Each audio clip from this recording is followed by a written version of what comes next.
have you here. Batteries for you and chips. And if you can format both these files ready to go. Right over here.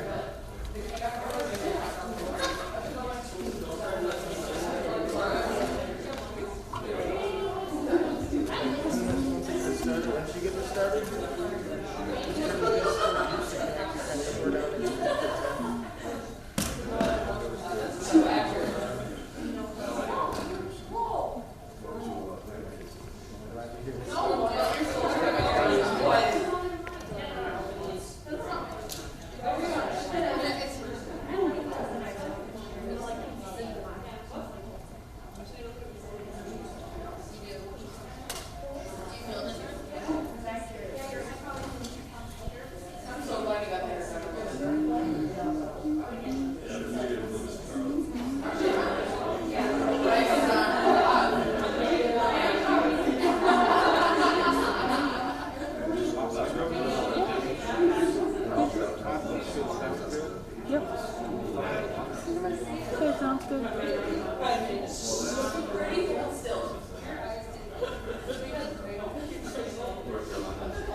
Upstairs, so let me tell him to come down. Okay.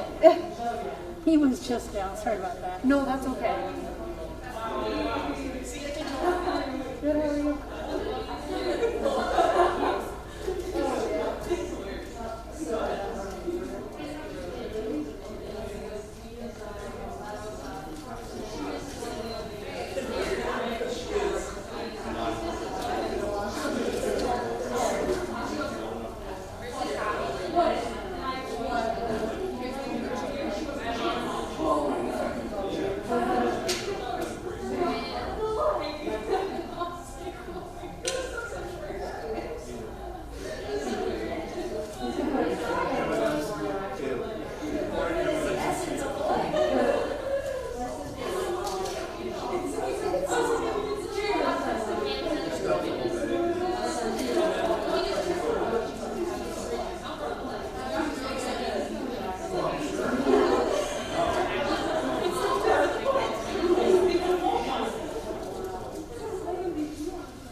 You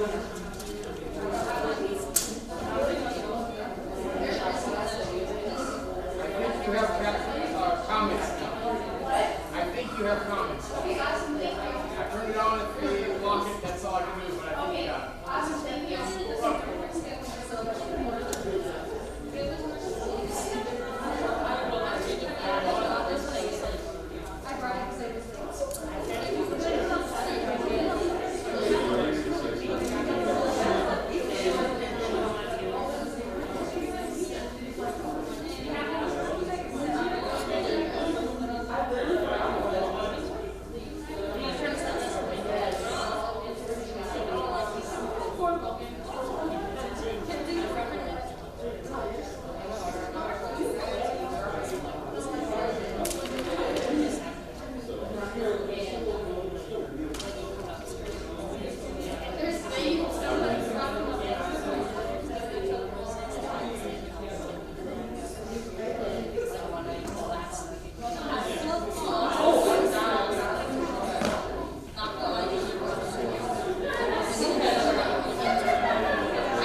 Yeah, you gotta turn it on.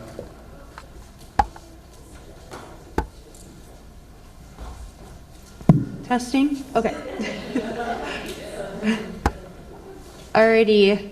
Thank you guys so much for coming. Hello, everyone, to everyone online and in person. Our speaker that we have tonight is Brian Parker. He is the Director of Education of the Taylor Hooten Foundation, and he is here to speak about performance enhancement drugs and supplements. So let's give a warm welcome. Great job. Oh, all right, thank you for that. I feel like we're already friends because I've seen you all day long. But I'm excited for this. I'm mostly excited for this because I've done these talks for 10 years, but in the past year and a half, I've only done this in person like 4 times. So this is pretty cool. That's not a computer screen. I know I'm hanging out with some of you, and even if you're not here, I can feel your presence, right? But I'm excited to be hanging out with you all. It was so weird when I met you today, because now I'm like, do I shake your hand, right? I wanted to just give you a hug, but then I realized you never met me, and that's a little bit weird, right? But I'm looking forward to hanging out, and I appreciate you spending some time with me and talking about the topic that is on my screen. I always start my talks by explaining how I do this, right? Because the title on my screen makes sense, right? From a core basic perspective of what we're talking about, appearance and performance enhancing substances, but it tells you nothing about how I approach this topic, right? We are going to talk about, as you heard, things like dietary supplements, anabolic steroids, maybe even HGH, stuff like that.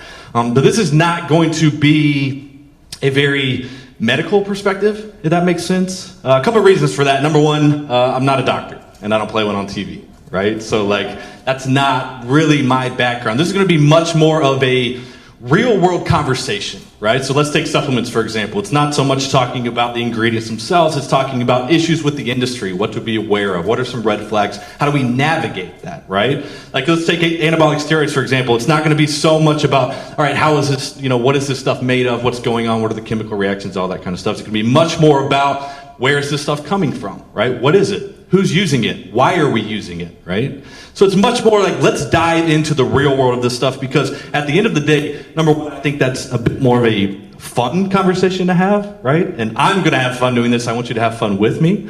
Number two, the industries that you're going to go into, in some ways, I think that maybe that's a little bit more practical of a conversation to have, right? Because when you're talking with people about these issues, these are the kinds of things that you're going to be talking about, right? These are the kind of issues that you're going to face. So that approach is one that I think will be useful to what you're getting into. I also hope that it is an approach that you find maybe a bit more interesting than when you just looked at my title screen. Does that make sense? Right? Are you excited about that? Yeah, the enthusiasm. It's out of control, right? One more thing before I get started, and this will especially go to people that are watching at home. At the end of this conversation, I will open this thing up to questions. I'll hang out with you all night if you want to. I'm totally cool with that. People that are not in this room, I want to give you a couple options though on how you can ask me questions along the way. Number one, I believe you're watching this on a YouTube channel. You can drop a comment in there. We will check those when we're done. Number two, you will also see there is a phone number on my screen in the bottom right-hand corner, 401-55-ALL-ME, right? any point we're going along and you have a question, you can text that number. That question will go straight to my cell phone. I will check that when we are done, and I will answer it that way. All right? Also, feel free to write down that cell phone number and text me in 2 hours, in 2 months, or in 2 years. Okay? I'm very hard to get rid of. Right? Like, I want to be a resource to you moving forward in any way that I possibly can. That number is a great way to do it, and you will see it pop up several more times as we go. All right? Now, look, I've got a lot of meat and potatoes to get to tonight, a lot of information that we're going to cover. I can't get to any of that without telling you first and foremost why I do this, right? I've been doing this a very long time, and you might be looking at me and wondering, why am I the guy, right? Like, why do I care about this? The reason why I care about this and the reason why our foundation exists is because of Taylor Hooten, right? You already heard that's who I work with. That's not a random name. I didn't pull that name out of a hat. This is all being done in remembrance of him. So here's what we got to do first. I just got to tell you his story. Straight up, face to face, going to tell you exactly what happened to this young man. By the time I'm done, hopefully you'll understand why I'm here, why I do this, and why I care, right? Best way I can tell you his story. We're going to go back in time to 2003. Were y'all even born in 2003? Ooh, thank goodness, right? Makes me feel old, right? 2003. Kid you're looking at is 15 years old at the time, sophomore in high school, right? Now, he played sports. As you can tell, his sport of choice was baseball. Now, here's the thing about Taylor and baseball. Taylor loved it, right? But for him, it wasn't just fun. Like, he took it really seriously, to the point where he actually wanted to make a career out of it, if I'm being honest, right? Reason was, his uncle had made the pros. He saw it happen, right? His brother was playing in college. Like, that path had already been laid out for him, and he decided, I'm going to do the same exact thing, right? So he was going to do whatever it took to make sure that happened. This is how it went down. As a sophomore in high school, Taylor played on his JV baseball team, right? Picture this. Wrapping up sophomore year, about to go into summertime, right? He knows that he's got a few months to work on some stuff, to get better, right? So he pulled his coach aside after practice one day, and he said, Coach, look, I want to make varsity next year when I'm a junior. How do I do it? What do I need to work on? How do I get better? Now, the conversation with Coach was unfortunately pretty short, right? Pretty quick and also not very helpful. Coach told Taylor, number one, put on some weight. I mean, just get as big as you possibly can. That'll help, right? Number two, hit the weight room. Work out as much as you can, get as strong as you possibly can. If you get bigger, you get stronger, I like your chances. Let's keep in mind, this kid that you're looking at the time, 6'1", 6'2", pushing 190 pounds. I mean, he's a pretty big 15, 16-year-old kid that just got told to get bigger, was given no resources on how to get that done, right? Other issue was, Taylor had zero education on this topic. Never sat through a talk like this. Mom and Dad had never talked to him about this, so he didn't know what to do. His gut instinct was, all right, I'm going to go talk to my buddies. Let me see how they're getting it done, right?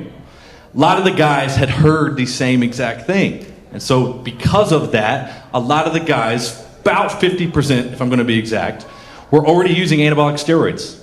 A ton of them. It took Taylor like a week to do the same exact thing. I'm just going to be honest. I'm a very honest person. You'll pick that up as we go, right? Buddies told him basically who to go buy it from.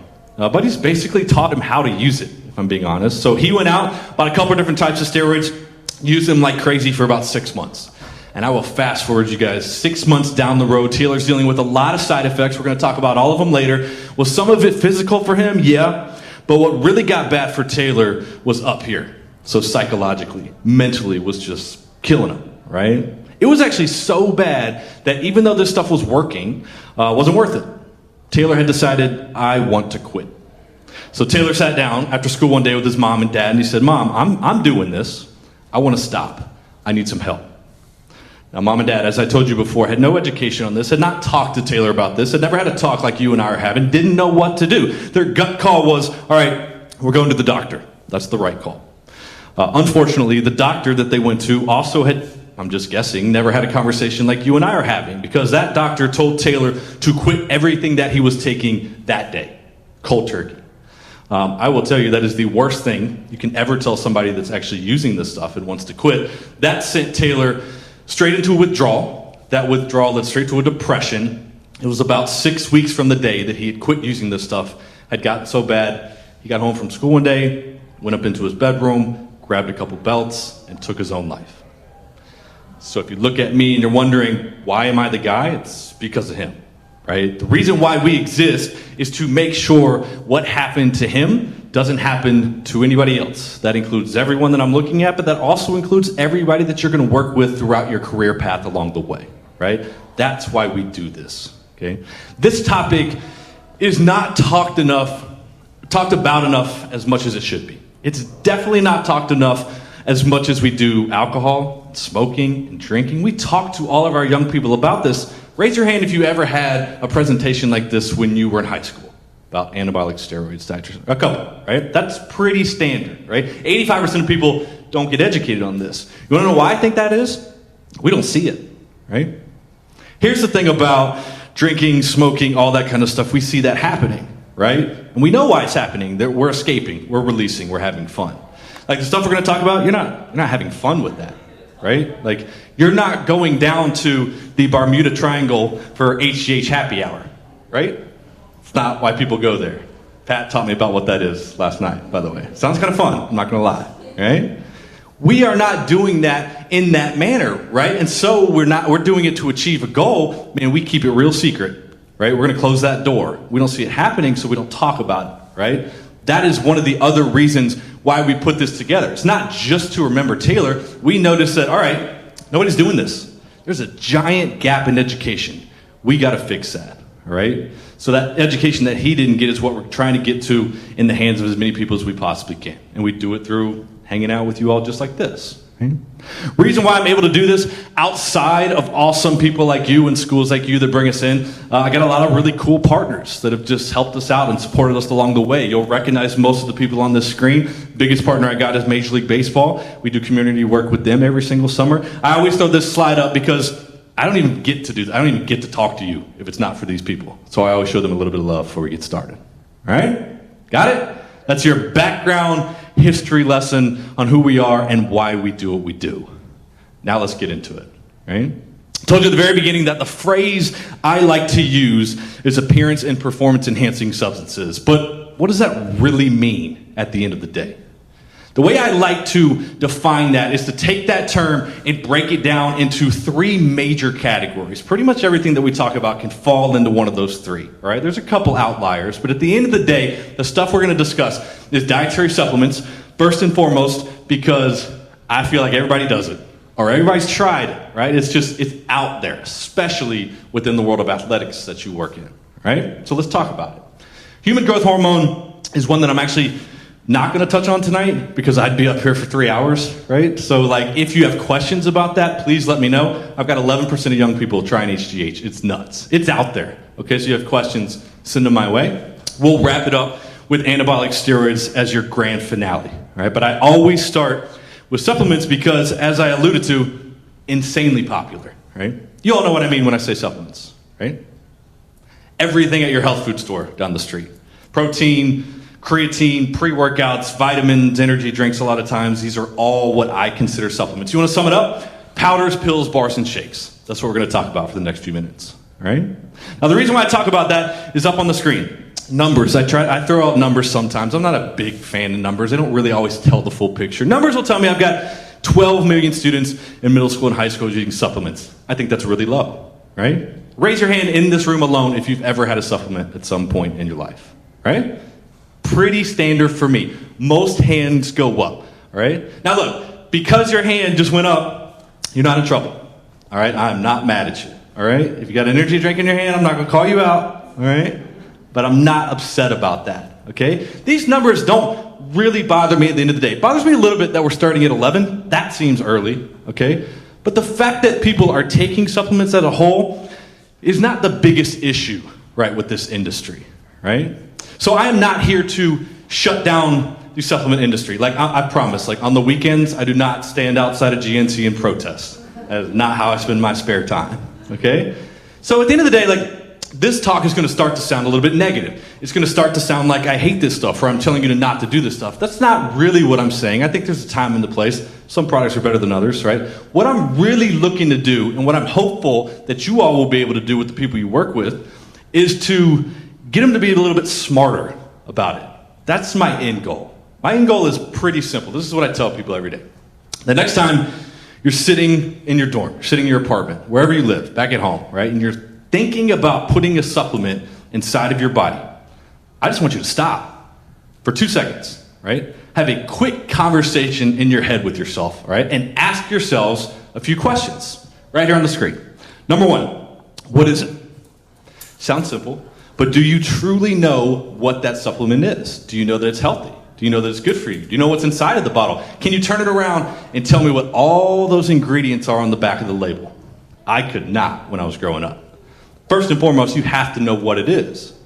Number two, once I know what it is, right, and I feel pretty comfortable about it, do I know how to use it? A lot of people take stuff just going with the flow, right? They'll take as much as they think will work, right? They won't read the dosage information on the back, right? We got to know what it is, and we got to be using it properly. Alongside nutrition, a lot of other things got to be in place, all right? So those are the first two steps. And then the last step is, why am I doing it? Did I need it? Is this actually helping me in some kind of way, or am I doing this because the rest of the team takes it, I just need to keep up, right? This is a pretty simple conversation to have. It typically does not happen. Right? And when it does, when this starts to click, people will be so much smarter about supplements, and that's all I'm looking to do, right? So the people that you work with, when you have conversations about supplements, try to talk about this stuff. This is how we get people thinking about what we're doing. I'm actually going to have this conversation with you right now, right? Let's start with the first one. What is it? Here's why I care so much about what you are taking, what you're putting inside of your body. In fact, this will be the most important thing that I talk about when it comes to supplements all night. And I will also venture to guess that a lot of people in this room already know about this issue, more than most, right? But all the stuff that we're talking about, powders, pills, bars, and shakes, right? There is very, very little regulation on that stuff. You know what I mean when I say that? Here's a good way to look at it, right? When these companies make this stuff, they make the powder and the shakes, they send it to your house, or they send it to the store, and you go buy it off the shelf, completely legally, right? There was no required testing of that product before you buy it, right? There's rules that they are supposed to follow, right? But nobody's actually checking every single powder or jar or shake or drink that you put inside of your body. That doesn't happen, right? So what we are working with when it comes to supplements, it's the honor system. It's flat out the honor system. When you buy a supplement, you trusted that company, right, to follow the rules, to do it right. Okay. Here's the problem with the honor system. This is about a $43 billion industry. That's the number I saw last. I would probably say it's probably bigger than that now, right? That means there's a lot of people competing for your money at the end of the day. That's all they're really looking to do, okay? So some of those people are going to cheat the system to get their piece of the pie. I don't know if you've been reading through this while I've been talking. If you haven't, I'll sum it up like this. When you go supplement shopping, especially if you're looking at high-risk categories, whether it's muscle building, weight loss, sexual enhancement kind of stuff, about 20 to 25% of stuff that you can legally buy off the shelf nowadays actually already contains a banned substance or a dangerous ingredient inside of it, right? 1 out of every 4 or 5 things has something like this inside of that bottle. I don't expect you to read that. This is just backing me up, all right? This is the tip of the iceberg of banned substances, which I mean, obviously banned in sport could give you a positive test, but a lot of these could hurt you at the same exact time. This stuff gets pulled out of powder at that 20 to 25% rate, okay? So I see steroids, that's your highlighted ones in the middle. I see diuretics, I see narcotics, I see stimulants, I see crazy stuff come out of this. You wanna hear some crazy stories? Good thing about a group like y'all, I don't have to hold back. I saw stuff today. Y'all threw cadavers and sliced virtual bodies in front of me. I mean, the hospitality was intense. I'll put it that way, all right? I can talk about anything tonight. I will give you some crazy stories that I've seen get pulled out of powders, all right? I saw this one. This was pretty early when I first started doing this. But they tested a powder, ran it through a filter, and they found bat feces inside of it, which I've never figured out. They must make it in a cave. How else does that happen? I don't know, all right? But that was legit, right? I saw one few years after that. This person obviously never went to science or health class, right? But they tested the powder, put it through a filter, pulled ground up testicles out of that supplement, right?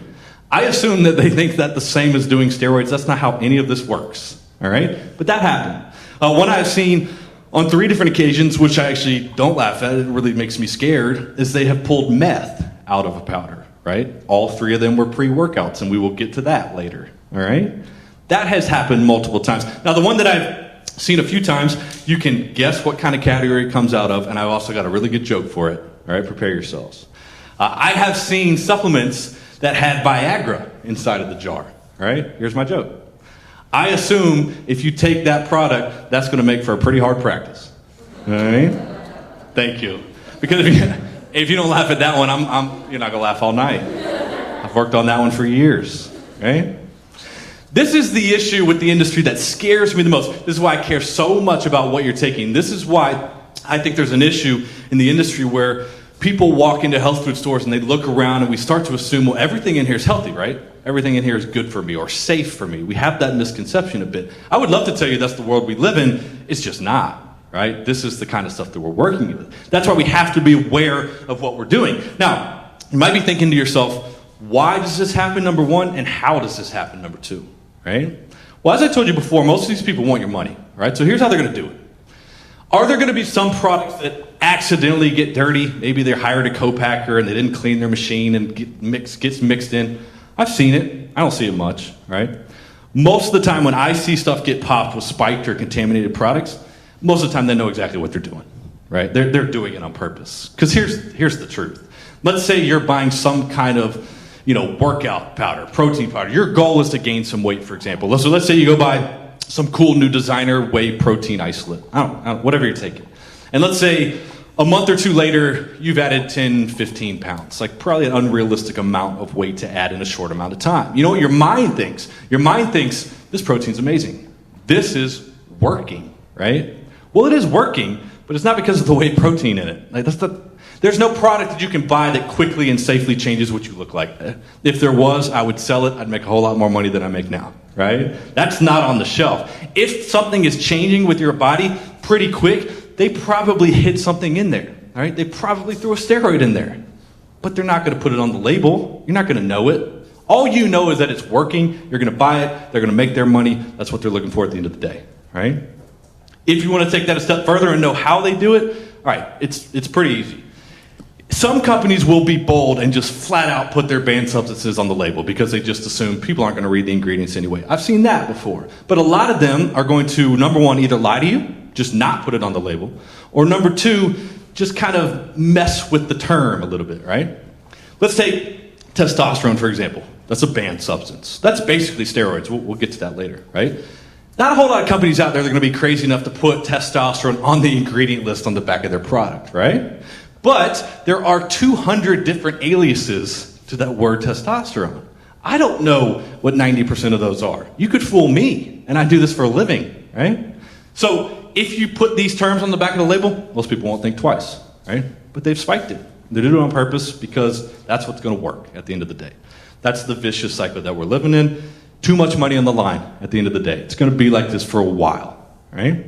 That's why I care what you're doing. That was the first part of the conversation, right? Second part of the conversation. I've made a couple memes for this next too, right? I was so proud of myself when I made that one like 3 years ago. Now people are like, what is that, Brian? I'm trying. At least I know what a meme is, right?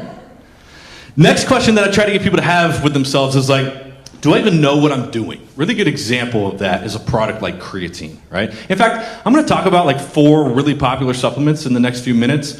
What you'll start to notice is I refer to myself a lot when I have this conversation because everything that I'm talking about I've taken. I've taken a whole lot more than that. Let's put it that way, all right? There's a reason for that. I'll explain it to you. Actually, we're in person. It's really easy to explain, okay? I'm going to invite you to take a good look at this body real quick, okay? Do not think too hard about it. It's just not why we're here, all right? Imagine what I looked like when I was in high school, right? Like I'm not a big guy. I've never been built like that. I'm a tall, lanky, kind of skinny dude. That's me. But I am bigger now than I was when I was 15 or 16 years old, right? When I was 15 or 16 and I was an athlete, I played basketball at a huge high school in the state of Georgia, all right? Now, believe it or not, I was 6'6" when I was about 15. I've been this tall for a really, really long time, okay? So when you are this tall and when you are the tallest guy on a basketball team, you get to play down low. That is also not a choice, all right? Basketball and being center were given to me a long time ago, right? Now, the problem with that was playing at a big high school in the state of Georgia, I went up against guys that were 30, 40, 50, 60 pounds bigger than I was, right? And so, I heard the same thing that Taylor heard a lot. Get bigger, Brian, get stronger, Brian, and no one ever helped me. So my answer was, I'm gonna try every powder I possibly can until something works, right? I did not know what I was taking, and I definitely didn't know how to use it, right? I give you this preface because it lines up really well with a conversation for something like creatine, right? Out of curiosity, anybody in this room ever taken creatine? A few of you, okay. I ask that because you can back me up when I say this. Creatine, on its own, is a product that I don't mind, right? There's actually some pretty good research coming out about creatine. But again, you got to know what you're doing and how you're doing it, right? When I was taking creatine and I opened that jar and I pulled out that scoop, you can back me up as it's taking this, it's really small, right? It's not a whole lot. It's all you should be taking. But to me, 15-year-old Brian, who's trying to add as much weight as I can, I'm thinking this does nothing for me. I'm taking as much as I felt like that day. 3 scoops sometimes. And I dealt with some issues because of that, but I thought it was my only option, right? That's kind of the point with this, right? Like, we got to know what this is first. If you know what creatine is, which I imagine a lot of you do. If you don't, creatine is completely natural. It's in all your bodies. It is a short-term energy source, all right? So if you take extra creatine, bit of extra boost, short-term energy, makes sense. But you got to know what that is, number one, know that it's a safe product, and then turn that label around and look at the dosage information. It's there for a reason. I know this sounds kind of common sense, but stories like mine happen way too often, right? Last question. Do I even need it? All right, check out this meme. This is like the oldest, lamest dad meme in the whole world, right? That's like when memes first came out, people were using Willy Wonka, right? It still makes sense. I haven't thought of a better one. If you can come up with a better one, like, text it to me. I would love to update that, okay? Next conversation I want to have real quick to kind of wrap up this talk is like, do I even need it? I'm going to be honest, unless you have a deficiency of some kind, unless your goals are really extreme, there's just not a lot of supplements that I think you need. Now, that doesn't mean that I'm anti-supplement. I think there's a time and a place for a lot of this kind of stuff, right? But what we're seeing is our society is that people are replacing, right, things with supplements when that is the opposite of the word. Best example of that is protein. Protein is the most popular category by far. I've got 0 issues with whey protein. You want to have a protein shake? Go for it, right? But a lot of people will basically give 0 focus to nutrition and then try to back it up and make up for it by drinking protein shakes. That's not really what they're designed to do, right? The other problem with that is if you're not thinking about what you're taking, you might take something that's got something else in it, right? My personal opinion on something like this is I think a lot of times you're wasting your money. And the best example I can give you that is, again, me, right? When I was 180 pounds, 6'6", jumping out of a pool, kid just trying to add 50, 60 pounds, I was thinking I need double my body weight in grams of protein. I was trying to get 400 grams of protein a day. You ever try to do that? Not fun, right? You're taking powder. There's really no other way to do that, right? I didn't need that, number one. I needed about half of that, as you can see on the screen. And number two, I could have got exactly what I was looking for free. I was kind of fortunate growing up. I could have said, Mom, you're going to the grocery store tomorrow, right? Let's do this. Dozen eggs for breakfast, a couple turkey sandwiches for lunch, throw me in some chocolate milk for when I work out. If I got a couple pieces of chicken when I get home, I'm getting 200 grams of protein. It's not costing me anything, and I know exactly what's going inside of my body, right? I mean, we can look at a diet like this alone. That's not expensive, number one. I also assume that you can go to your local dining hall here and get most of that stuff, right? Now, I haven't eaten there. I'm not telling you it's going to taste good, okay? But basic protein foods are pretty accessible and not as expensive as we sometimes think either, right? So, again, when I say why do we need it, let's focus on this first. And then have a whey protein shake after you work out. That's fine, but let's not flip that, right? That's what I mean on the why. Last example I'll give you on the why. This is where we're going to get a little bit dicey, okay? I apologize for this, right? This is where you're going to start to hear me say that I don't like some supplements, right? There's a lot of people out there turning to supplements for energy, for a boost, okay? I get it. I mean, I can look at athletic trainers as the perfect example. Your schedules are crazy. People do not respect the amount of work that goes into your industry, right? That's not me sucking up to you. That's just me talking to athletic trainers for a long time. It's crazy. Your schedules are crazy. Sometimes you can't get as much sleep as you want. You got a lot on your plate. I understand the why behind it. I sometimes get worried about the products we're turning to for it, right? Couple that I'm going to talk about. First one, energy drinks. Some energy drinks are classified as food. A lot of them are classified as supplements, right? And so when they're supplements, again, not a lot of regulation on those cans. They can pretty much do what they want to, right? What they're probably going to start with is caffeine. Anywhere from 80 to 500 milligrams is what I've seen on the back of the labels. Now look, I am not here to debate caffeine with you. I personally don't have a big problem with caffeine. Your average energy drink with 80 milligrams of caffeine is not what I am worried about at the end of the day. Caffeine is the most popular stimulant in the world. You will also not catch me outside of Starbucks protesting on the weekends. Okay, I do no protesting is the moral of that story. All right? I am not really worried about this on its own. You got to be aware of how sensitive you are to caffeine, not trying to get you to stop taking that. Okay? What I'm worried about is when they take that and they combine it with 2, 3, 4 other kinds of stimulants along the way. If you see something like this on the back of your label, that's another stimulant, right? If it's caffeine free, they're using something else, right? There is very little research coming out about what that combination of stimulants does in your body. Here's what I know at the basic core level, right? Stimulants raise your heart rate and raise your blood pressure. That's kind of naturally what they do. That's why you feel like you have a little bit more of a boost, right?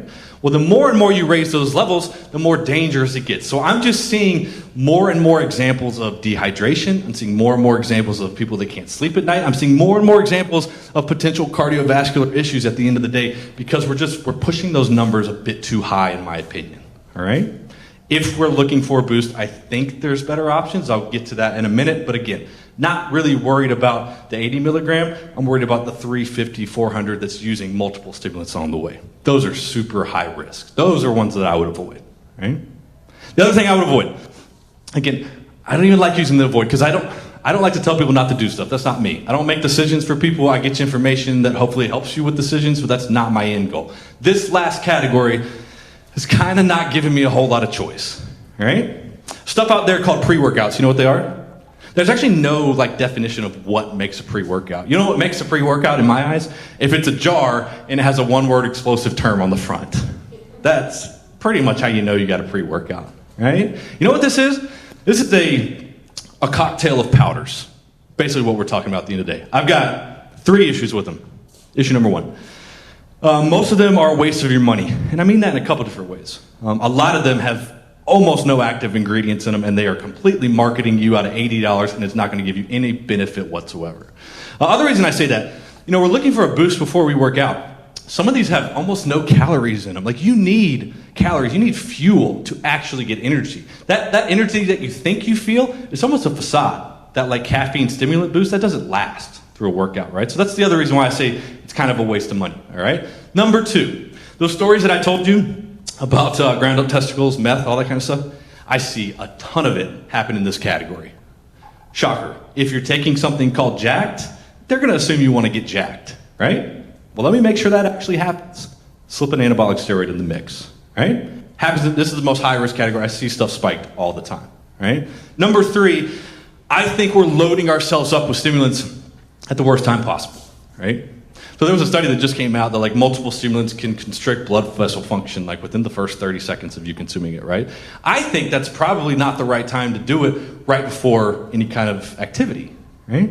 So why do we want to raise heart rates, raise blood pressure before we work out, which just naturally on its own raises heart rates and raises blood pressure? I think we're sending numbers in the wrong direction at a pretty dangerous time at the end of the day. Those are 3 reasons I could keep going that I'm just not a fan of pre-workouts. If you have students that are I've got to take something, let's push them into creatine. There's better supplement options out there than this. There's not even one I'd recommend. I'm just being honest, right? At the end of the day, what I really want to push people into is this, right? I really want to push people to go to bed at night, which is not easy in college. I understand that, okay? I really want to push people to just eating more. I think majority of athletes are underfueled at the end of the day. Let's eat 5 or 6 times a day, especially if you're active, right? I want to push people into just carrying water jars around. These, again, cheap, easy options, but safe options, right?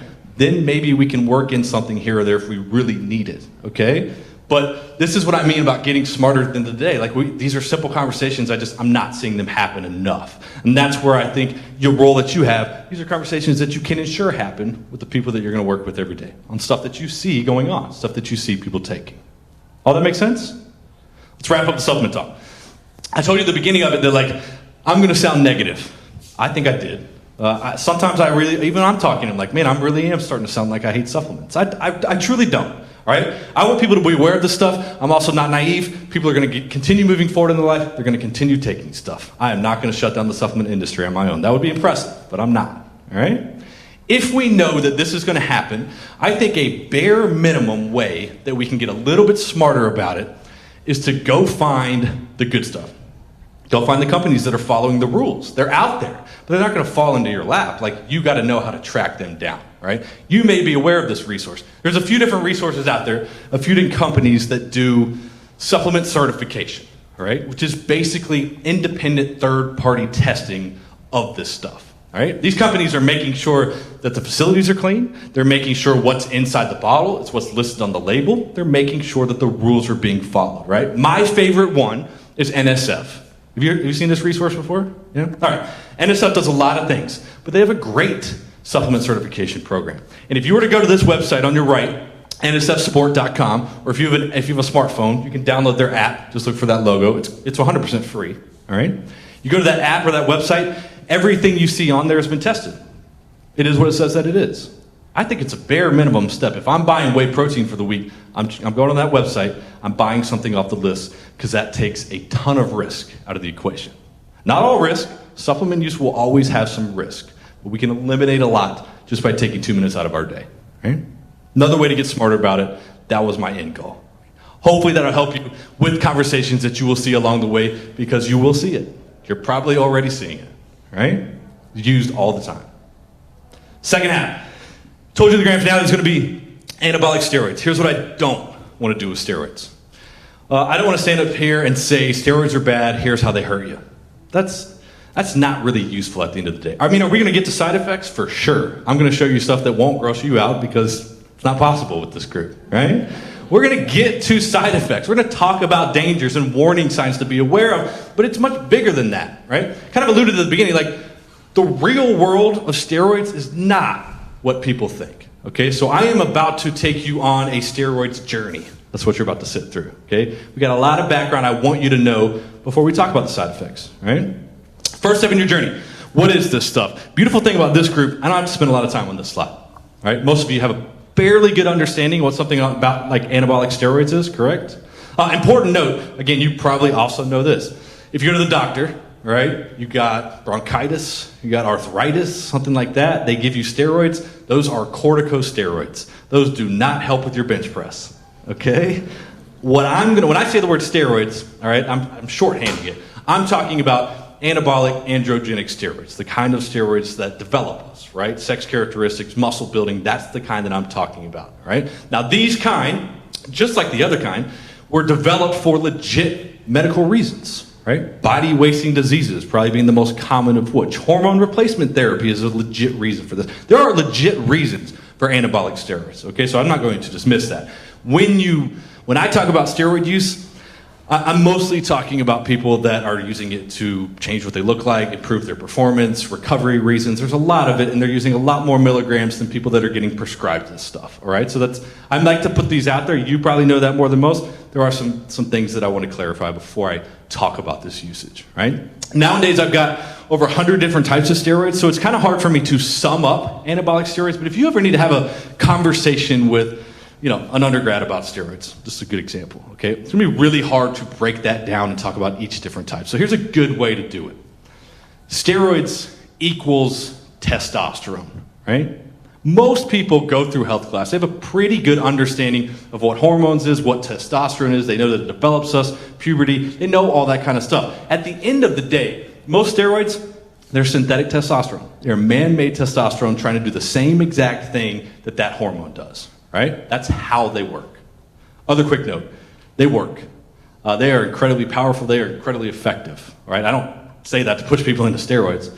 I say that because if you do sit down and have conversations with people about this, please never tell them that they don't work. Never go up to them and say, hey, don't take steroids, it's not worth it, it's not going to help you. I mean, you're lying at the end of the day. And you're going to lose credibility right off the bat, and you're just not going to be able to talk about it, right? These things are being used for a reason, because they work, right? Nowadays, there's 3 different types. Most people think needle and syringe, probably the most common, probably the most effective at the end of the day, but there's also several different types, man. There's pills of steroids nowadays, which are really dangerous for your liver, but I see them all the time. I see creams and gels that you can rub straight onto your skin. that are basically steroids. Ever seen low T commercials targeted at our parents that are like, oh, your T's dipping, like rub this on your underarms? It's a low dose steroid at the end of the day. I've heard stories of 12-year-olds going into their father's medicine cabinet and using that stuff, right? Like there's several different forms of this stuff. We can't just think, oh, well, I got to look for injection sites. It's more common than that, right? Next thing in steroids, what are we actually taking?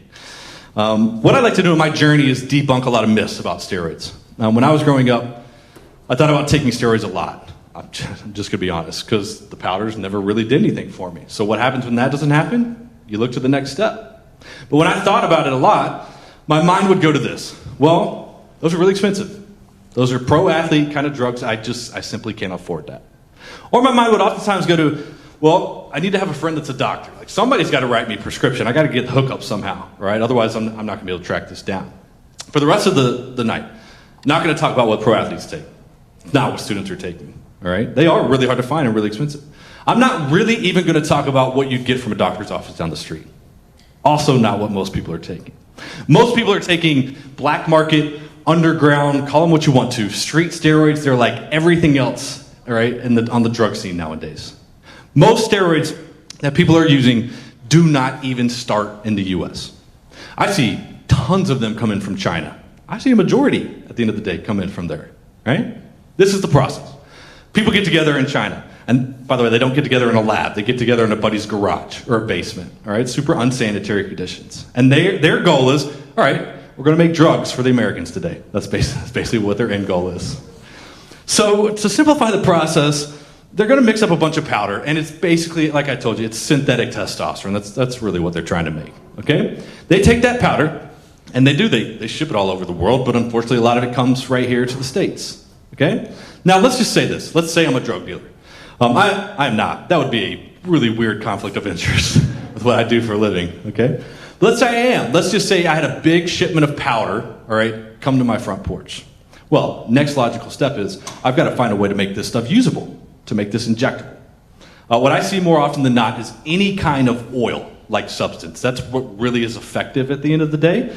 But also at the end of the day, I'm trying to make money. So you better believe I'm going to go find the cheapest stuff I possibly can. I'm going to go find cooking oil, baby oil, Armor All. I don't know if you've read through it. True story, about 5 years ago, there was a dealer that got busted, was using horse urine, right?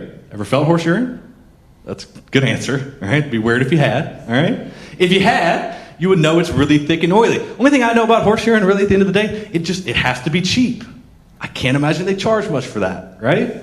So by the time I buy that, and I mix it up inside of a jar, and I strap a fancy label on it, all right, and I bring it right here on the stage, and I set it down. And then I went down to a pharmacy down the street, and I got a legit pharmaceutical grade steroid, and I set it down right next to it. They'd look identical.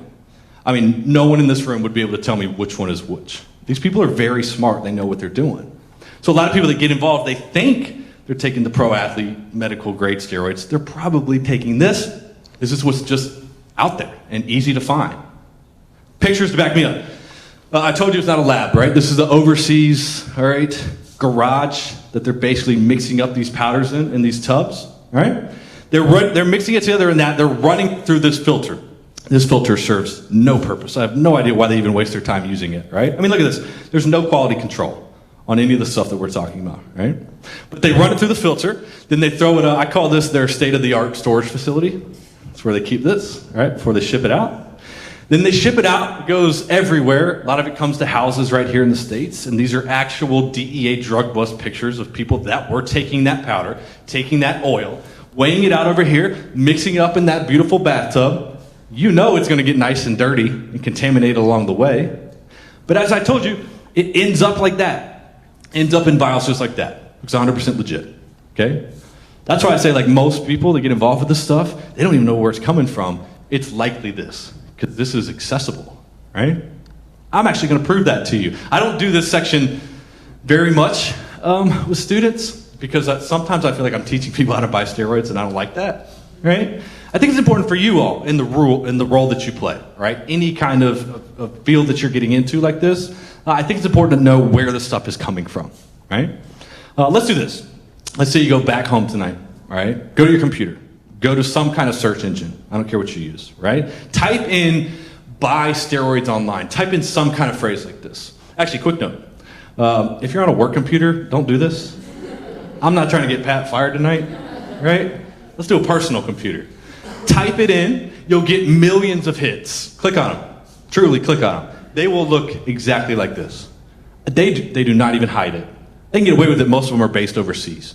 All right? But you type in credit card information, they ship it straight to your house, an unmarked cardboard box. I've seen site after site. You can pay a little bit more. They'll throw in a fake prescription in case you get caught, in case you get busted, in case you get in trouble. All right? There are sites that actively market this stuff on social media. This screenshot right here, this is my homepage, right? We're Steroid Education Foundation, right? Look at on the right. There's a site, because of the keywords, because of the algorithm, that is targeting where I can buy steroids with one click, right? That's why I say I don't really care what town I'm in, how big your school is, where you live. If you have money and you have a mailbox, you can get whatever you want. And I say that so we don't remain naive with this and think, oh, that's not happening at my team or in my school. It's out there a lot, right? It all equates to some of the issues we're talking about next, right? Because of this increased availability, we've got increased users, right? Here's one of the biggest misconceptions. When people hear that word steroids, you know what a lot of people think? Well, that's for guys. That's for bodybuilders that just want to get big. Or that's for big team performance sports. That's for football and baseball players, because that's what we see in the news, right? If it's up to me, I would have the entire Minnesota State campus in this room right now. It'd be a little crowded, number one, right? But I do not pick on any kind of demographic, right? It doesn't really matter to me if you're an athlete or not. I understand that you all work with athletes every day, and there's always going to be a risk for performance, okay? But that's not where the buck stops, right? Athletes use this, non-athletes use this, all genders use this, right? It doesn't really matter to me. In fact, here's how I break it down. If I were to leave here and gather every steroid user I could find in the state of Minnesota and brought them in this room, and I said, all right, if you play sports, go over here. If you don't, go over here. This side's going to have way more people, significantly more people, right? So these people don't care about performance, right? You know what they care about? It's body image. At the end of the day, this has become a body image drug. There is so much body image pressure in our society. We're going to talk about it in just a minute. It is driving people to want to change what they look like. So they don't care about performance. They care about getting the attention of the person they like. I mean, let's be honest. Isn't that harder than playing a sport? Or was that a personal problem for me growing up? That's also very possible, all right? Body image is a term I'll probably say 12 more times.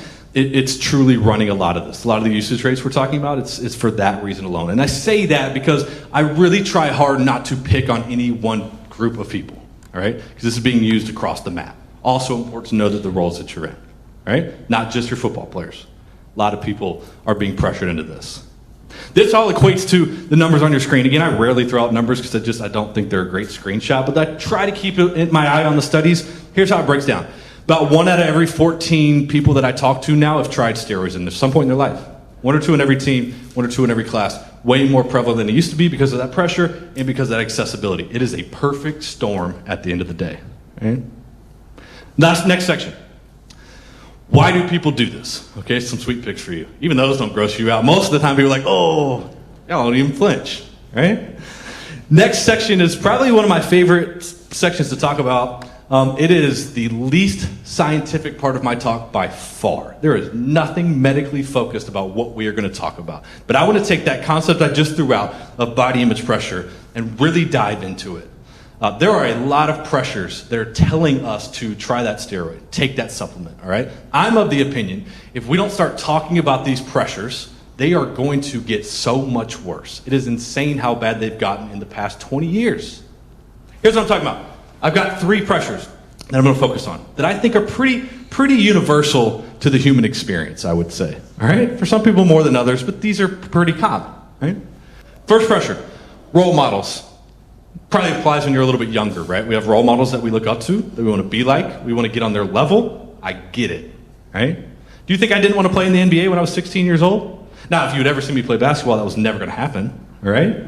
But the pressure to want to get to that is really not what I'm talking about. I would be a pro athlete tomorrow. If an agent walked through that door right now and said, Brian, here's a 5-year, $40 million contract to come play in the NBA. I'm setting this mic down and I'm out, right? I'm signing that, okay? I've made it. That doesn't bother me whatsoever. I think goals are a really healthy and good thing to have. So when I say role models, That's not the side of things that I'm focused on. The side of things that I'm focused on is when I was that 16-year-old kid, I would turn on the news and I would start to realize, you know what? A lot of these people I'm looking up to, they're actually cheating to get it done.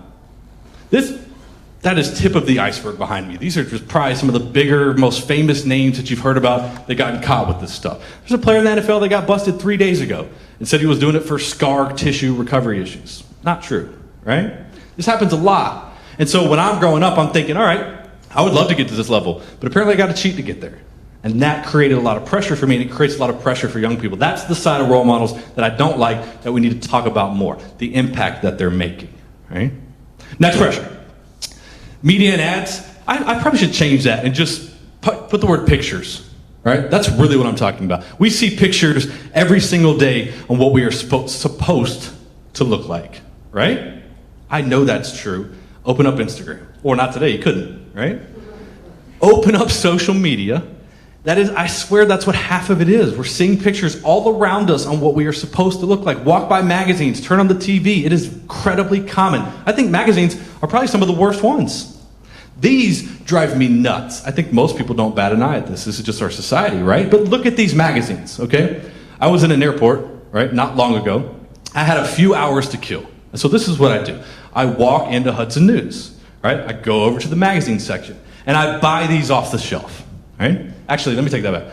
I had to stop buying Oxygen. I was getting weird looks, right? So I just had to start reading the covers and kind of flipping through and seeing what they're talking about. Look at this cover. We have a female with a six-pack and a bikini on and a huge article right here on the left. You can get amazing abs just like her, only going to take you 28 days. What are you waiting for, right? Read down. I think this one's even worse. I guess it was convenient for quarantine, but there's an article in here that says you can get sexy glutes without even going to the gym. Also super convenient, right? I think that puts a lot of pressure on females that walk by and feel like this is what they're supposed to achieve. I think the male ones are just as bad, if not worse. When I was younger, I wanted that, right? I had these subscriptions sent to my house. Once a month, I'd open up the front door, all right, big, jacked, shirtless guy staring at me in the face, right? 6 articles, usually, teaching me how I can look like that. This one is not any different, all right? I can add an inch to my arms. I can also go out and get ripped in 28 days. I guess 28 days is a magic number that I knew nothing about, because I did a lot of stuff in my life for 28 days. I never looked anything like that, right? I never will. I can get a sweet bird tattoo on my shoulder. As close as I'm getting to that, dude. That's not me, and that's not my body type, and I'm very okay with that now. I was not okay with that when I was 16. I wanted that, and it drove me to make wrong decisions as a result, right? That's the pressure that I'm talking about. The other thing with our society, this drives me nuts. I'm on a mission to stop this phrase, okay? I'm not on a mission to stop a lot of things. I am trying to change this. People like to use that word steroids like it's a good thing, and nobody cares. Or at least I feel like I'm the only person that cares, right? These are actual ads, not photoshopped. Put your career on steroids, put your lawn on steroids, eat a candy bar that's on steroids, right? This is just an accepted term in our vocabulary, all right? I don't quite understand that. I'm going to give you a good pop culture example. I'll prove to you all that I'm hip real quick, okay? Anybody in here want to admit that they listen to music by an artist known as Katy Perry? Who wants to own that? Oh, come on, all right? It's fine, you be you, doesn't bother me. I like it, I think it's pretty good music, right? She had a song that came out several years ago, and so maybe I'm not as hip as I used to be, because it's probably been like 5 years since it came out. But you know the song called Dark Horse that she made? Oh, now we got a lot of fans all of a sudden. She had a song come out, also a good song. I encourage you to put it on your iPhone when we leave. Here's what I want you to do. Play it, okay? There's a rapper in that song. You know what his name is? Juicy J, all right? Told you I'm hip. That was, when I was growing up, that was 3 6 Mafia. And that's when rap was good, but that's a separate presentation than this one, okay? When that song comes on, put it on your Spotify tonight. Turn it up as soon as Juicy J starts rapping. He's going to say all kinds of stuff, but I promise you he'll say this. Shorty's heart is on steroids because her love is so strong. Am I right? You want me to rap the whole thing just to prove it to you? It's not that hard, right? You know what he said? Her love is so wonderful, it's the same as doing dangerous and illegal drugs. In my mind, that's what he just said, right?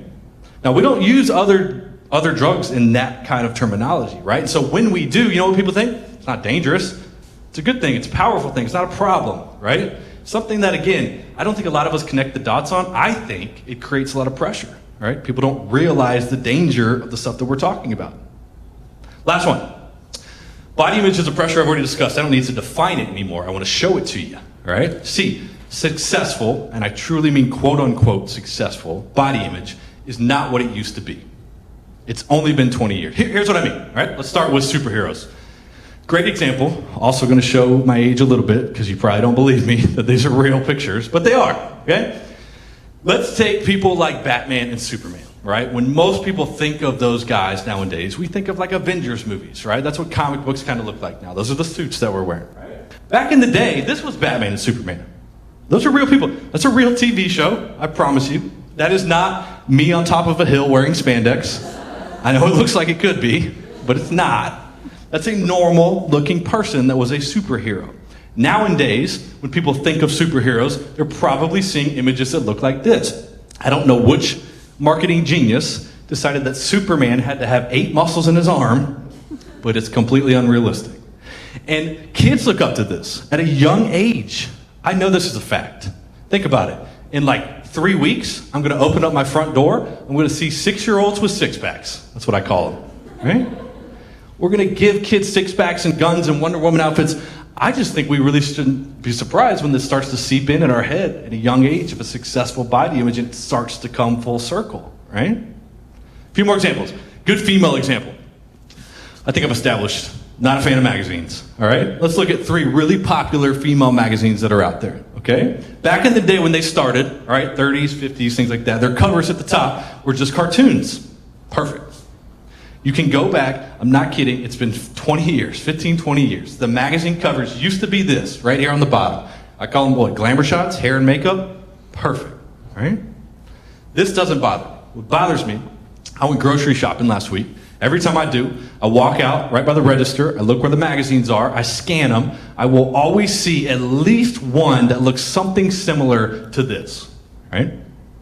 Best body ever, world's most beautiful bodies, right? Like, again, I don't believe that this doesn't start to seep into our minds. It is our culture and it is all around us, right? A couple more. You all watch wrestling in Minnesota? I don't know how big it is up here, right? I grew up in the South. You've already picked that up. You probably laugh at me every time I say y'all. Like, this was a thing when I grew up, right? And I'm talking about like WWE stuff. The fake stuff, not the real stuff. I hope I didn't ruin that for anybody, all right? But like those kind of wrestling, okay? When that first started, when that entertainment first came out, these were your wrestlers, all right? Now, are these bigger guys? Yes. I also don't feel like that's weird in any way. Like, I always feel like that might be attainable for me, right? This isn't odd, okay? What I think is odd, you could turn, it's Monday night, right? Like, you could turn on Monday Night Raw tonight. That's still a TV show. And you could leave it on for about 10 minutes. Chances are high somebody will walk across that stage looking like this, right? These are like 3 of the big guys that made it out and now in movies and stuff, right? Look at these people. That's Brock Lesnar in the middle, okay? Take a good look at Brock Lesnar. One of the only guys I've ever seen in my life that has 3 sets of pecs, right? Pretty impressive. You don't know how he did that? Steroids. That's not me accusing. He's tested positive multiple times, all right? It's not realistic. But I'm saying 8-year-olds, 10-year-olds, 12-year-olds watch this all the time. I was one of them, okay? We're seeing it as successful. Last one. I get a lot of worried. This is a weird one to talk about, especially hitting home more and more with me, like now that I'm a parent, right? I'm starting to worry about the toys that my kids play with, which is nuts, all right? But I think there is a point to be made here. Let's take G.I. Joe. Really good example. G.I. Joe's been around forever. And G.I. Joe's been on a journey himself. It's crazy, right? G.I. Joe in 1970, right there. You know what you're looking at? You're looking at me when I was like 4 months into quarantine. That's the look that I was rocking, okay? Now you can go back, I told you, it's been 20 years. That's all it's been. 20 years, G.I. Joe used to look like that. Put some muscles on him, he did P90X, whatever, right? Like, this isn't bizarre at the end of the day. What's bizarre? You can go on Amazon tonight. You can get a G.I. Joe overnight prime to your house tomorrow. You can open up that box, and when you do, this is the guy you're going to be playing with, right? Why did that happen? Why did we add so many inches to his chest and his biceps? I have no idea. I just believe when you're 8 and someone gives you that, you're 18, that's what you want. You've seen it your whole life. Our society tells you it's successful. And the reason why I talk about this stuff is not to blame people, right? It's because I am worried about the next 20 years. If this has happened in the past 20 years, where are we going to go? Because this is what's making people take supplements. This is what's making people take steroids. Athletic performance, always going to be a reason why people get involved. But again, it's a bigger picture than that. It's because of this, right? Last part.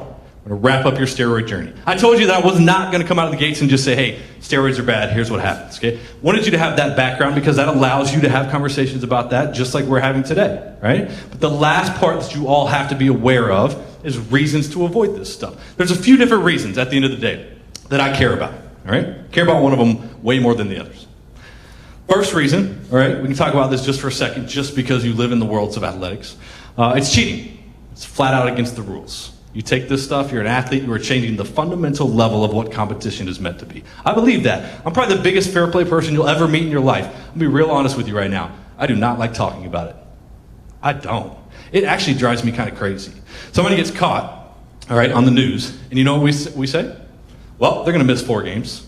They're suspended for a year. Is the team going to make the playoffs? Should they be in the Hall of Fame? We need to talk all about this athletic stuff when I think it is the least important thing going on, right? 2 things more important. One of which, these drugs are illegal. They're a Schedule III drug, especially if you're selling this stuff. Like, you can go to jail. Nobody ever gets in trouble for it. I don't know why, all right? We should talk about that more. What we should really talk about, though, this stuff is banned for your protection. These are crazy powerful. I told you that they work. They come with a whole lot of pain on the back end, right? This, in my eyes, is a health issue first. Cheating issue is just secondary, all right? We got to focus on the health issue, right? Because if all you're worried about is getting in trouble, what happens when you're not an athlete? What happens when you don't have random drug testing? You have no deterrent. You got to understand this is a health issue and they're banned for your protection. There's a reason why they're banned. Not just to keep an even playing field. It's because they'll hurt you. So let's focus on that. Let's wrap it up with what these side effects are. In a lot of the roles that you will play for the rest of your life, the reason why this section is so important, these are things you can look out for. Truly, if you see a combination of this stuff going on, you might have an issue, right? Especially if you're working with any kind of young demographic. So anywhere from middle school to college, you are all still developing. Most people in this room are still developing. You've got hormones flying around all the time. If you take extra hormones, which are basically what steroids are, and you inject them into a young person's bodies, they get absolutely hammered with this. Truly, it messes up with their entire development at the end of the day, right? So it's not that I don't care about the 40-year-old trying it, but I really do worry about the 15-year-old trying it, right? Just because of the stage they are in their life, right? So if you work with that demographic, be really, really aware of this stuff, okay? Here's what you can look out for. First one I want to talk about is one you'll never see, okay? But probably the most researched side effect, hands down. We're talking about drugs that are really powerful and effective, right? Make your muscles thicker, stronger. There's a lot of things that they do, right? Big problem with that, though. You got muscles everywhere. You literally have a muscle that you cannot live without, all right? You know that. It is your heart. Your heart is a muscle. Your heart is going to get bigger and thicker just like the rest of you. If you don't believe me, I got a couple pictures for you. First one you're already looking at. On your left, normal adult heart. On your right, that is a steroid user heart. I've got a better cross-section picture for you, okay? On your left, that is a normal heart. On your right, that is a steroid user heart. You can see how thick that muscle is. You can imagine it's going to get really hard to pump blood in and out of that thing. You will be about 12 times more likely to have a heart attack. And the problem with this is you will never see it coming. It might take 10 years before you collapse. This is slowly happening. Enlarged heart is just a definition of heart disease, right? I put a study up here because I don't want you to think that I'm making all this stuff up, right? Like, I know I told you this isn't a medical perspective. Everything I'm talking about is based in science and studies, right? This is the most researched side effect of steroid users, hands down, right? There was a study that came out not that long ago. There was like 140 people. A little bit more than half of them were using steroids. Every single one of them, the people that were using them, had a higher ventricular mass, right? They were thicker hearts, they were bigger hearts. The ejection fraction was down, so they're not pumping blood like they should. The plaque levels were way up. Like, this is just one of many that can back me up. This is really important because young people don't see this, so they don't believe it, right? I promise you it's going on.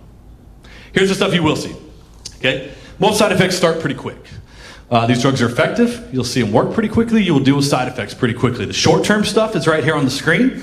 You'll see a lot of oily skin. Right? I'm not just talking about your face. Right? So you're going to get acne all over your back, chest, shoulders. It's very, very common. Jaundice of the skin is very common. Bad breath creeping on is very common, and it's very hard to get rid of. Right? A lot of changes in hair patterns. You're losing hair. You're growing hair. All this can happen pretty quickly. Right? You can see some of it on this guy to the right.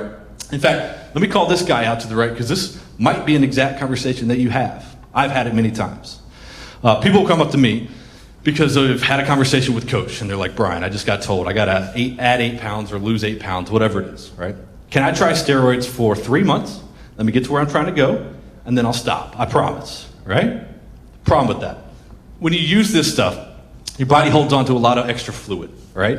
Part of the reason why you look like you do. When you stop, a lot of that gets flushed out. You go back to how you looked before. This guy's a perfect example of someone that was using, stopped, went back to how they looked, dealt with the side effects we're talking about, right? So it's not a long-term change. It's not worth it if you do it for 2 months or 2 years. You're not going to stay like that, right? Now, the longer-term side effects, I'm going to split you up, guys and girls, because you just get hit differently depending on who you are, right? We'll start with males. Most males go bald. Most guys lose hair. I don't know many that don't. Very common. Your testicles shrink. Again, I knew I could throw this picture up to this group. You could handle it, all right? Further proof that that is incredibly common.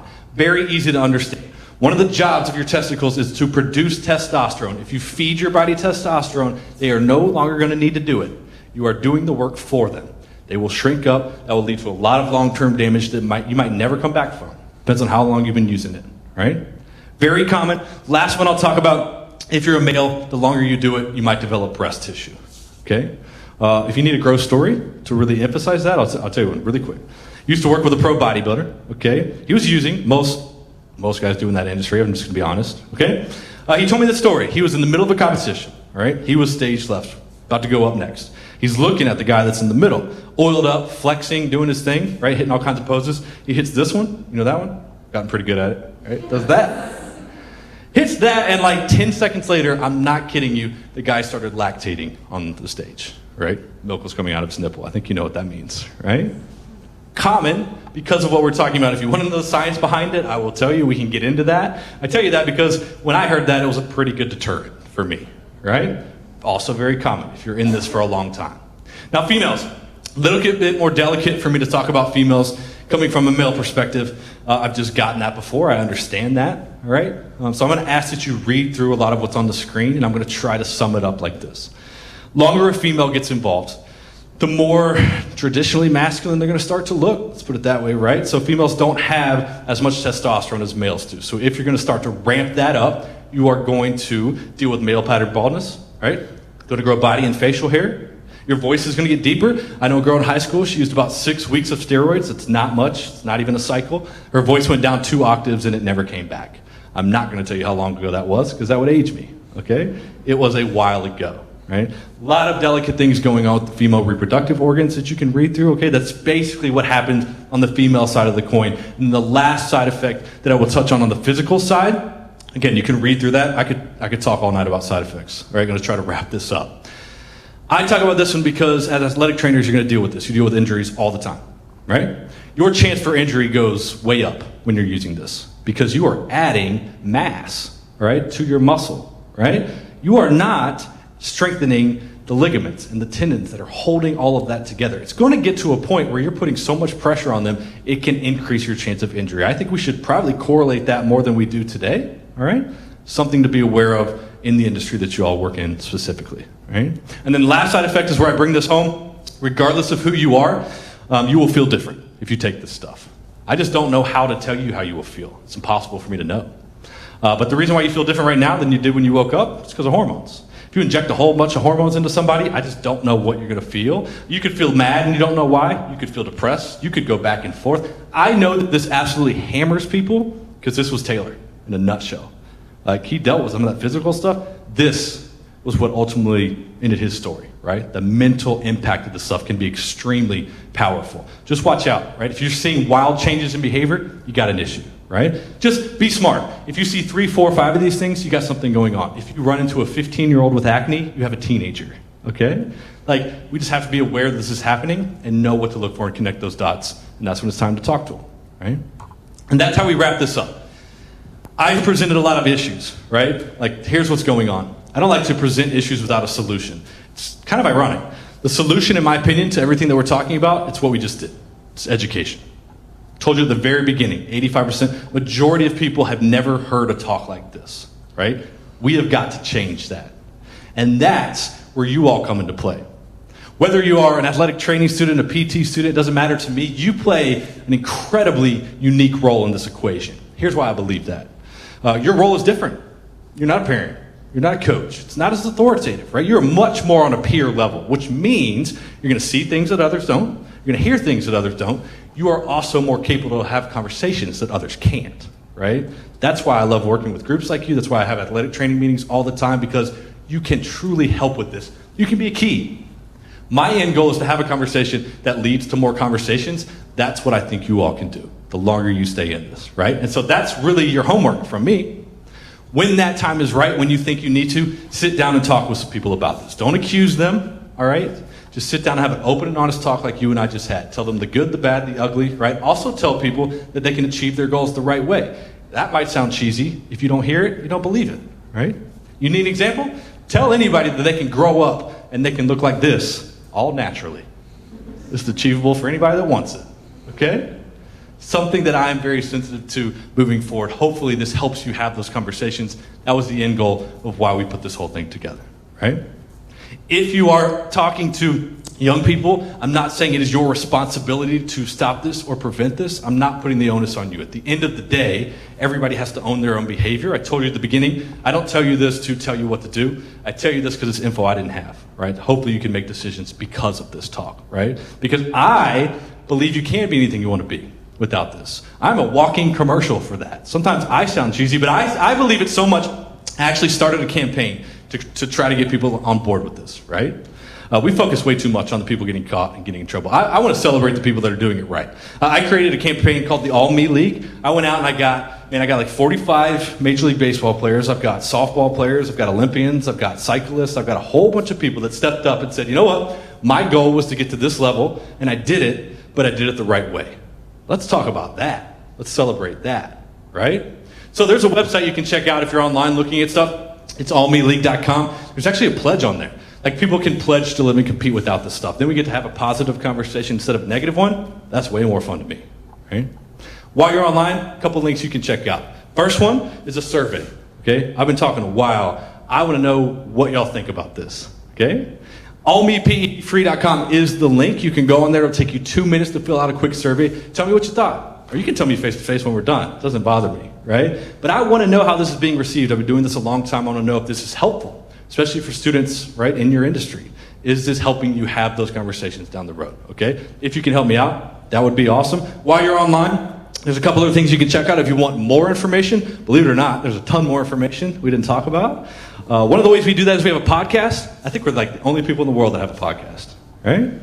Our podcast is called the All Me Podcast. We dive into all this stuff. You want a full hour on creatine? We got it. You can talk about all this different stuff. Allows us to have a method to really dive deep into each individual topic. So you can just search for that if you're into that kind of stuff. And if you want more information from us directly, there's our website, all right? TaylorHooten.org. Told you that I'm hip. We've established that, right? That means I'm on all the social media that y'all are on. There are my handles, as you kids call them, right? Actually, I learned a while ago I'm definitely not cool enough for TikTok. I'm not on that, right? But I got the rest, and then at the very bottom is that phone number, okay? Truly use that. Write it down, okay? I am here for, like, this slide, it's my way of saying that even though I'm done, we can be friends forever, okay? It doesn't have to end right now. It is the end of my content for y'all, so I am going to open this up to questions. I know we've been talking for a while, but I am going to see anybody in the group setting want to ask me a question. I will check my phone. If anybody wrote in on the screen, we can cover that as well. Does anybody want to ask me a question about anything I threw at you in that amount of time? I'll check my phone while you're contemplating that.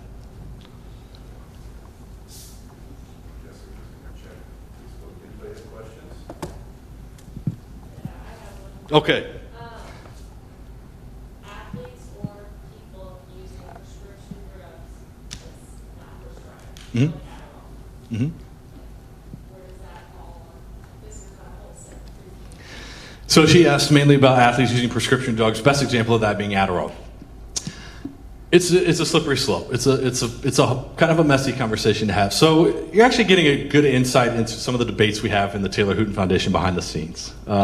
We started getting more questions about Adderall 3 years ago. We started debating, does that fall under the scope of the stuff that we talked about, right? Is that truly appearance or performance enhancing substances? I don't know that it is. I would love to actually get y'all's opinion on that. It's not a topic we've really dived into. I'll put it to you that way, right? I can tell you a surface level opinion that obviously I don't believe in the usage of that. I also understand why people are taking it that. But I have not spent a whole lot of time diving into the side effects, so diving into all that kind of stuff. So it's my long answer of saying that haven't touched it as much as we've debated touching it, if that makes sense. Because I just don't know if it falls into, once you start talking about one prescription drug like that, where do we stop? Then we're going to get questions about all of that kind of stuff, right? Definitely has some focus benefits, which can be then tied to performance. I understand that. But it's a whole different beast that we haven't talked about as much as maybe we should, right? It's a good question. And that's a non-answer, but I tried. Anybody else? No? Okay. I've been doing these a long time. Yeah. This is more of a little comment and question, because I'm sure you've had these conversations. I've had conversations with athletes who I knew were using steroids. You can tell they're using steroids. Try to get into the educate. It's one of the hardest conversations that you can have, because even if you're not accusing and you're trying to educate, they will deny. Yep. Any hints from your perspective on the people that you've spoken to and can help them? Yeah, what Pat is basically asking about or alluding to is, how do you have that conversation, right? It's not an easy one to have. And I'm going to give you another non-answer before I give you an answer. There is no script. I cannot tell you this is how you do it with every single person, because every single person is going to react differently, right? So there is no set of things I could tell you, ask this and then ask this, because it's just, I don't know, right? My method is talking a group setting first and foremost. I actually think that's most effective, right? So let's say you're working with a team, you think something's going on.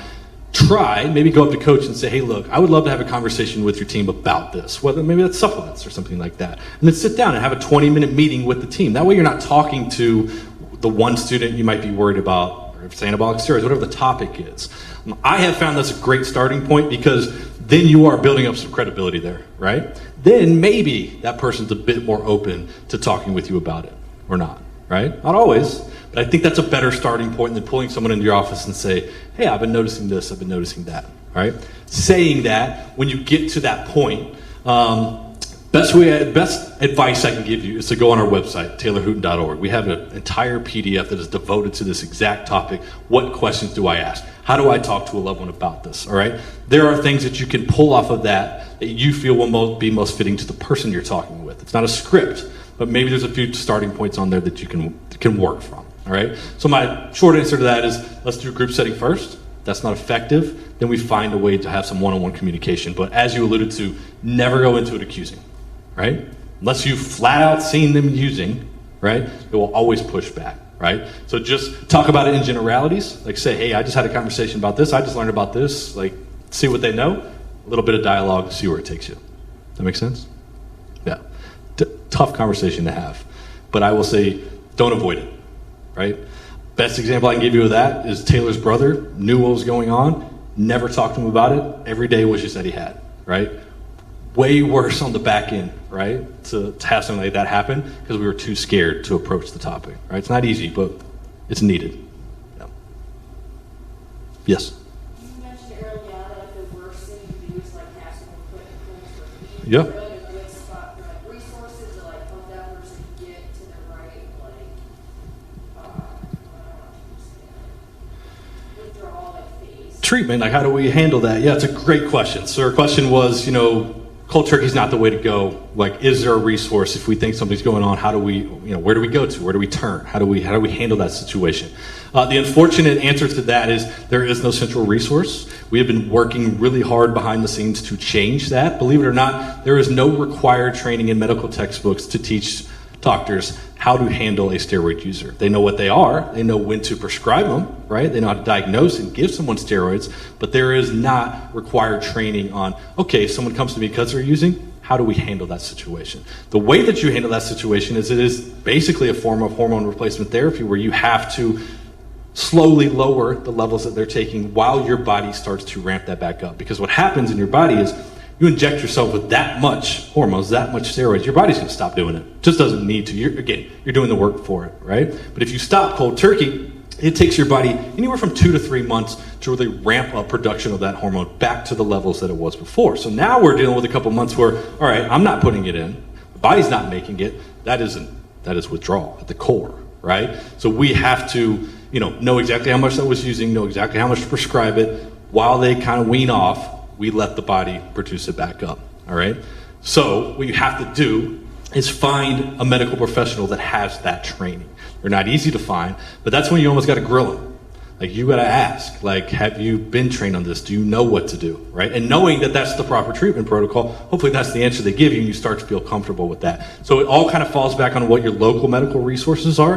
Hopefully you have people here that know how to handle that situation. Unfortunately, there is no central resource or someone you can call that can help. We are hoping to change that. It's probably going to take a while, but that hopefully answers that question.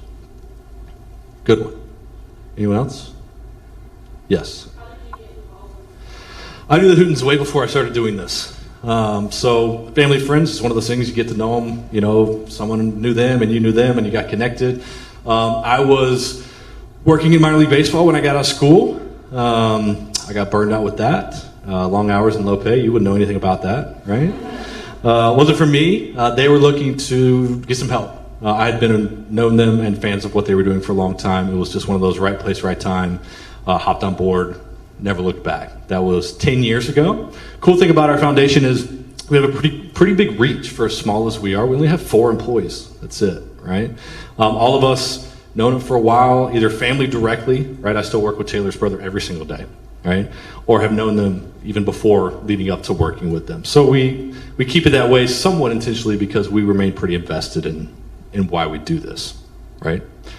So that's no exciting, crazy story, but timing was right. Put it that way. Anyone else? No? Okay, well, thank you for that. I feel like I've made 25, 30 new friends today, which is cool with me. I've said this, and I mean this, I will be the last person out of this room. I'd love to, if you do want to come ask me a question directly, give me some feedback. I would love to hear from you. At the very least, I do hope this helps moving forward in somehow, some way. If you ever need me, Pat has my information.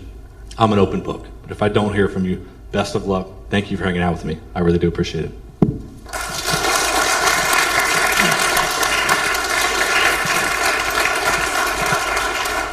And also to the people online, if you want to donate, you can donate to going to the Taylor Hooten Foundation and the website and then donating there too. Alrighty.